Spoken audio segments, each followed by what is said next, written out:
In Central Florida's Bone Valley, this is the tool that begins the process. A giant dragline clawing earth out in scoops about the size of a two-car garage.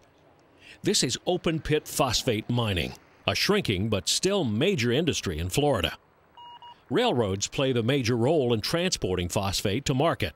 I've been rail fanning the Bone Valley for nearly 20 years, and overall not much has changed. Some plants have closed, CSX has added some new engines and rolling stock, but not much else is different. These are new. At Bradley Junction, power-assisted switches have been installed to speed trains on their way through turnouts. Crews transmit a tone from the keypad in the locomotive, and the radio switch responds, normal or reversed.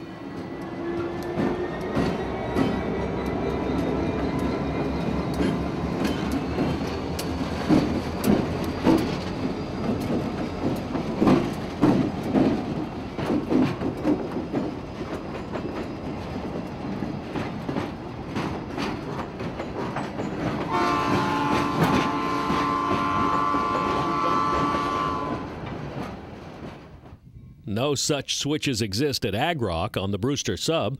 The conductor of train 0808 has to hand throw this turnout. This mine switcher is returning to Agrock for more wet rock phosphate.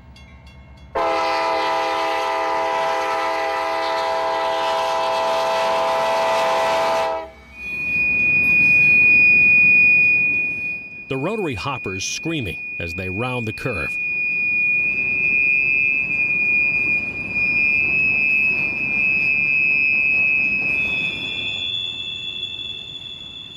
Agrock is unique in the Bone Valley as this facility owns its own railroad, the Agrock and South Pierce.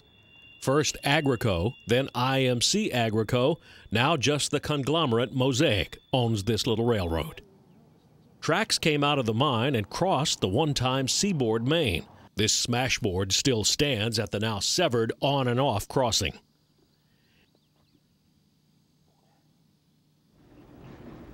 In this 1980-something video by Joseph L. Oates, we are riding out over the same tracks that 0808 just came in on.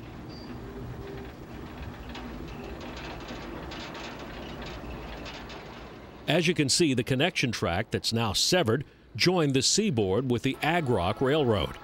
Unfortunately, there's not very much of Joe's footage.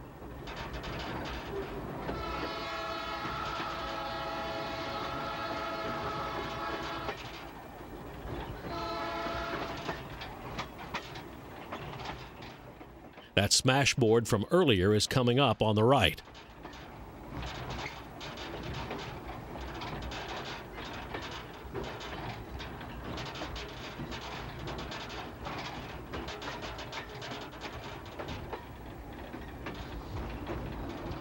This Brewster sub once belonged to the Seaboard as the Boca Grande sub.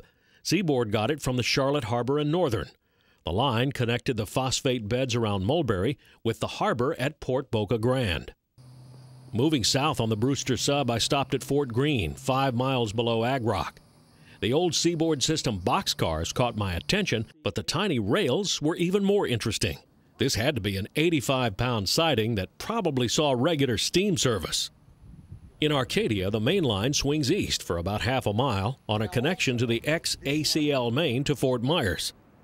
Still standing and in use, but not to the railroad, is the Arcadia ACL Depot.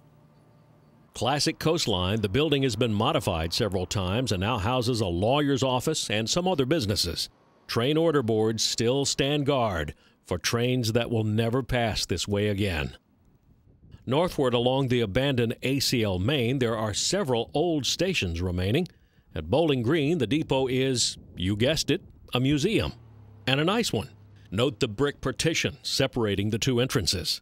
Remnants of the South's Jim Crow days. A baggage float remains out front. There must have been tens of thousands of these made because so many of them survive today. Bowling Green had a sizable downtown yard in its coastline days, now a vacant field. I've often written about the Valrico sub as being the main street of CSX's Bone Valley operation. All good things must end, and for the Valrico sub, the end is here in Bowling Green, drifting down to this weed-covered rail, ending in a dirt pile with a stop sign stuck in it. I'll heed the sign and stop here. At Bowling Green, Florida, this is Danny Harmon, out.